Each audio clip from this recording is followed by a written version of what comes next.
Viewers আসসালামু আলাইকুম, কেমন আছেন আপনারা সবাই? আশা করি মহান আল্লাহ তাআলার রহমতে আপনারা সবাই ভালো আছেন, আর আমিও আলহামদুলিল্লাহ ভালো আছি। তাই তো আপনাদের মাঝে ফিরে আসলাম চুমকি রান্নাঘর থেকে। আর চুমকি রান্নাঘর মানি তো আপনাদের রান্নাঘর। তো দেখতেই পাচ্ছেন আজকে আমি একটা চিকেন রেসিপি করে দেখাবো। এখানে আছে ব্রয়লার মুরগি। আমি একটা মাঝারি সাইজের ব্রয়লার মুরগি নিয়েছি। আপনারা চাইলে দেশি মুরগিও নিতে পারেন। তো এটা হচ্ছে হাতে মাখানো চিকেন কষা। তো এটা দিয়ে আপনারা একটা যখন হয়তো কোনো গেস্ট দাওয়াত করেছেন অথবা কোনো বন্ধের সকাল যে খুব আরাম করে আমরা নাস্তা করব, সেই নাস্তার সময় অথবা বিকেলে কোনো গেস্টে দাওয়াত করেছেন, সেখানে আপনারা পরোটার আইটেম করছেন বা নানের আইটেম করছেন, সেটার সাথে যদি এই ধরনের একটা চিকেন রেসিপি থাকে তাহলে তো আর কথাই নেই। আর এটা একদম সহজে করা যায়। তো আমি আপনাদের সাথে শেয়ার করছি। তো এখানে আমি কি কি দিচ্ছি। তো এটার সবচেয়ে যেটা জরুরি সেটা হচ্ছে মেরিনেশন। এটা কম করে হলেও 2 ঘন্টা মেরিনেট করে মানে রাখতে হয়। এর চেয়ে বেশি যদি আপনাদের প্রোগ্রামটা যদি সকালে থাকে তাহলে রাতে করে রাখলে সবচেয়ে ভালো হয়। আর হাতে যদি একেবারে সময় না থাকে তাহলে 2 ঘন্টা করলেও মানে চলবে। তো আমি এখানে দিয়ে দিচ্ছি 1/4 কাপ পরিমাণ টক দই। আপনি চাইলে 2-1 চামচ বেশি দিতে পারেন। তো আমি 1/4 কাপের চেয়ে আরো 1 চামচ বেশি দিয়ে দিলাম। আপনারা হয়তো ভাবছেন যে 1/4 কাপ তো মেপে দিল না। তো আসলে এটা করতে করতে কিন্তু একটা আন্দাজ হয়ে যায় যে 1/4 কাপ কতটুকু হবে। তো এই যে এখানে আমি এখন নিয়েছি মরিচের গুঁড়া। তো মরিচের গুঁড়াটা আপনারা যেরকম ঝাল খাবেন আপনাদের মানে সেই অনুযায়ী ঝাল দিবেন। এখানে নিয়ে নিচ্ছি ধনের গুঁড়া। এটা আমি নিয়ে নিয়েছি প্রায় 1 চা চামচ পরিমাণ। এখন দিয়ে দিব আমি হলুদের গুঁড়া। এটা হচ্ছে পরিমাণ মতো, যার হলুদের রং যেরকম সেই পরিমাণ মতো দিয়ে দিবেন।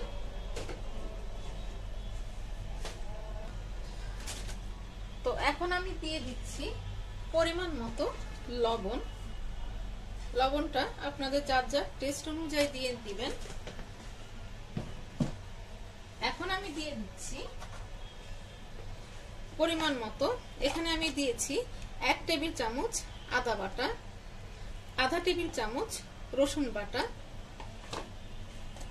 আর এখানে আমি দিয়ে দিব আধা কাপ পরিমাণ পেঁয়াজ বাটা। পেঁয়াজ বাটা দিয়ে দিচ্ছি আমি আধা কাপ পরিমাণ। এখন আমি দিয়ে দিব তেল।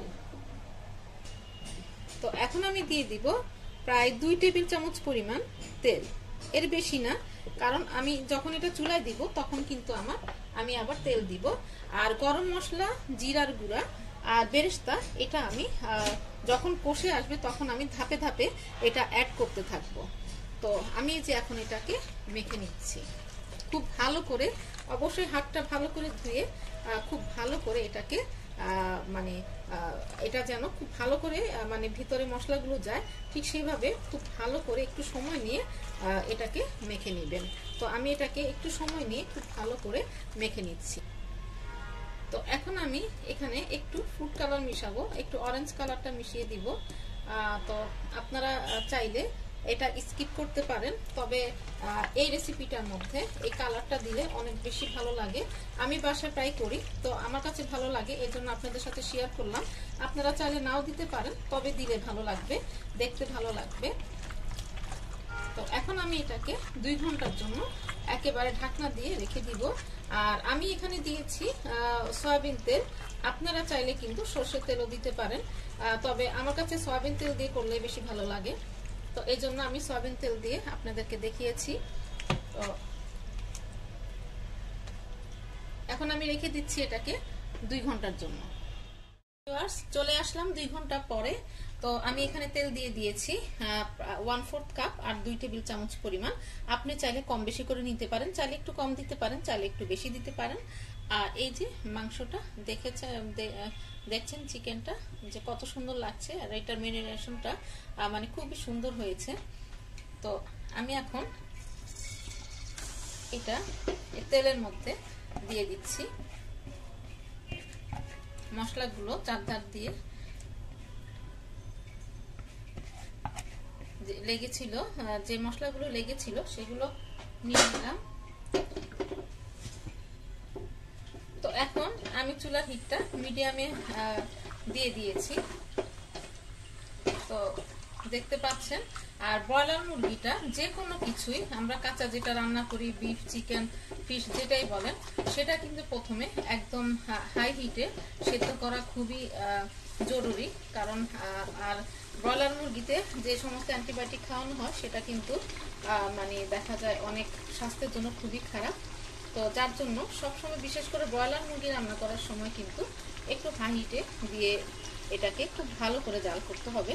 আর শুধু আসলে ব্রয়লার মুরগি না, দেশি মুরগি বলেন, আপনারা যে কোনো যেটাই বলেন, তো সব কিছুই কিন্তু একটু হাই হিটে জাল দিয়ে নিলে ভালো, মানে একটু নিশ্চিন্তে হয়তো বা খাওয়া যায়।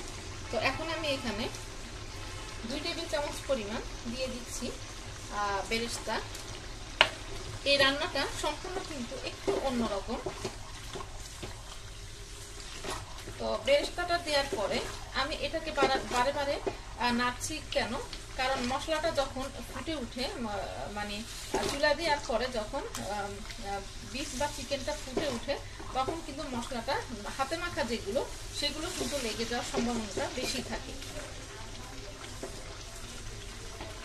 তো আমি এখন এটাকে ঢেকে দিচ্ছি এটা যতক্ষণ না পর্যন্ত একটু মানে সেদ্ধ হবে। তো ভিউয়ার্স দেখতে পাচ্ছেন আমি কিন্তু কতক্ষণ পরে কিন্তু এটাকে নাড়িয়ে দিয়েছি। এখন আমি দিয়ে দিচ্ছি আধা চামচ পরিমাণ গরম মশলা গুঁড়া। আমরা অনেকে মনে করি যে এটা, আমি আমার অন্যান্য ভিডিওতে কিন্তু এটা আমি প্রায় বলে থাকি, তো আমরা অনেকে মনে করি যে গরম মশলার গুঁড়াটা একটু বেশি করে দেই ভালো হবে, অথবা যে কোনো একটা মশলা আমরা একটু বেশি করে দেই তো খেতে অনেক মজা হবে। সেটা কিন্তু হিতে বিপরীত হয়ে যায়। সব কিছুতেই কিন্তু একটা পরিমাণ লাগে। তো পরিমাণের বেশি দিলে কিন্তু যে টেস্ট হবে তা কিন্তু না, বরঞ্চ আরও সেটা তেতো হয়ে যায়। তো এখন আমি চিকেনটা কিন্তু দেখতে পাচ্ছেন আধা সিদ্ধ হয়েছে। আমি ঠিক এই মুহূর্তে দিয়ে দিয়েছি গরম মশলার গুঁড়া।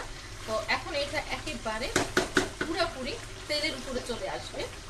একেবারে পুরোপুরি যখন তেলের উপরে চলে আসবে তখন আমি আবার আপনাদের মাঝে ফিরে আসবো। আর এর মধ্যে কিন্তু মাঝে মাঝে কিন্তু এটা নাড়া দিতেই থাকবো, না হলে কিন্তু নিচে লেগে যাওয়ার সম্ভাবনা। আর একটা রান্না করতে কিন্তু আমাদের অনেক কষ্ট হয়। তো এটা আমরা যারা মানে রান্না নিজের হাতে রান্না করি তারা কিন্তু জানি। তো সেই রান্নাটা যদি দেখা যায় পুড়ে যায় বা নিচে লেগে যায়, তাহলে কিন্তু পুরো কষ্টটাই বৃথা যায়। তো আমি ফিরে আসছি, এটা যখন একেবারে পুরোপুরি তেলের উপরে উঠে আসবে তখন।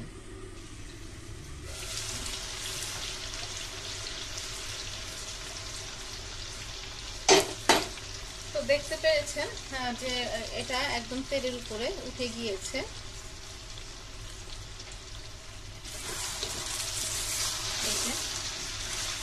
আর কালারটাও কত সুন্দর এসেছে। এটা খেতে কিন্তু একদম একটা অন্যরকম টেস্ট।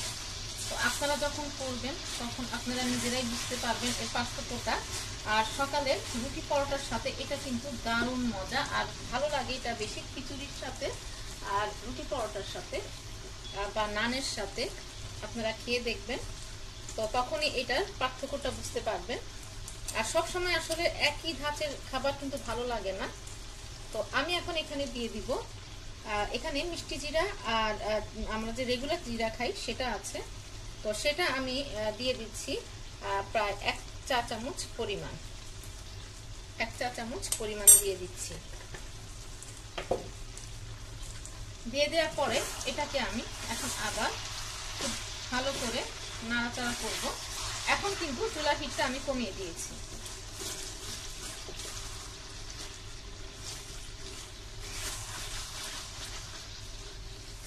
এখন আমি আবার এটাকে ঢাকা দিয়ে দিব 3 মিনিটের জন্য, 3 থেকে 4 মিনিটের জন্য আমি এটাকে ঢাকা দিয়ে দিব।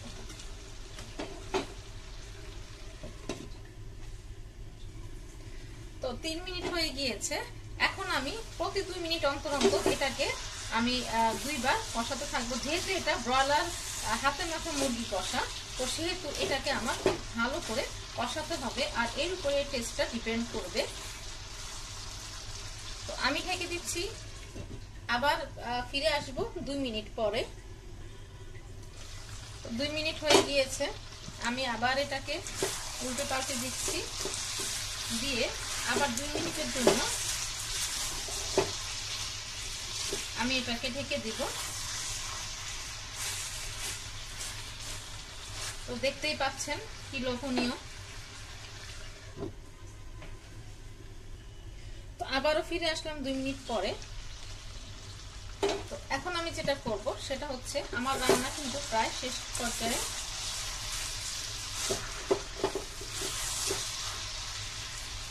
তো এখন আমি এখানে খুব সামান্য পরিমাণ একটু পানি অ্যাড করব, একদম যে বেশি ঝোল তা না।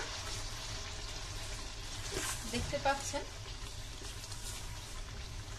এর বেশি কিন্তু আপনারা পানি অ্যাড করতে যাবেন না, যেহেতু এটা কষা। তো এটা কিন্তু ঝোল ভালো লাগবে না। এটার যে ইনগ্রেডিয়েন্টস গুলো সেটাতে ঝোল না, কষানোটাই বেশি টেস্টি হয়। আমরা অনেকে ঝোল ছাড়া মানে পছন্দ করি না, অনেকে একটু ঝোল চাই, তবে এটা এরকম মাখাই হবে।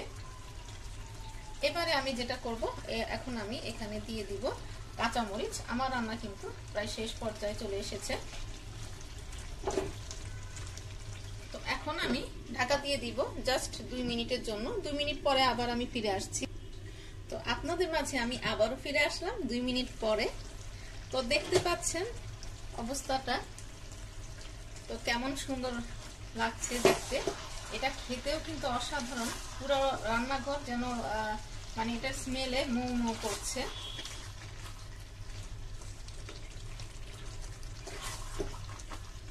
আপনারা যদি এটা ট্রাই করেন, আপনারা অবশ্যই আবারও বারবার এটা ট্রাই করতে চাবেন। আমি যে মশলাগুলো ব্যবহার করেছি আর যেভাবে এটাকে রান্না করেছি ঠিক সেভাবেই করবেন। আমি এখানে যে বেরেস্তাটা দিয়েছি সেটা কিন্তু আমার ফ্রোজেন করা বেরেস্তা। তো দেখতে পেরেছেন একেবারে ঝরঝরে কত সুন্দর রয়েছে। তো আমার রান্নাটা কিন্তু অলমোস্ট শেষ হয়ে গিয়েছে। তো আমি এখন এর চুলাটা বন্ধ করে দিচ্ছি, আর চুলাটা বন্ধ করে আমি 10 মিনিট রাখবো দমে, তারপর আমি আপনাদেরকে সার্ভ করে দেখাবো। তো ভিউয়ার্স দেখতে পাচ্ছেন ধোঁয়া উঠছে গরম গরম, আর এখনই এর সাথে প্রয়োজন গরম গরম নান, পরোটা বা যে রুমালি রুটিগুলো পাওয়া যায় সেগুলো। আর চাইলে আপনি খিচুড়ির সাথেও খেতে পারেন এই কুয়াশা ঘেরা ঠান্ডার দিনে। তো আশা করি আপনাদের রেসিপিটা ভালো লেগেছে। আর ভালো লাগলেই তো চুমকি রান্নাঘরের সার্থকতা। চুমকি রান্নাঘর মানে তো আপনাদের রান্নাঘর। তো দেখতে পাচ্ছেন এটা রং আর রূপ কত সুন্দর হয়েছে, আর খেতে কেমন হবে সেটা আপনারা বুঝতেই পারছেন।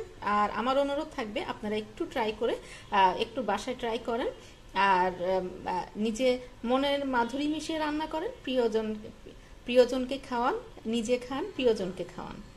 তো আশা করি আপনাদের ভালো লেগেছে। আর ভিডিওটা দেখার সময় অবশ্যই একটা লাইক দিয়ে ভিডিওটা দেখা শুরু করবেন, আর পুরো ভিডিওটা দেখবেন।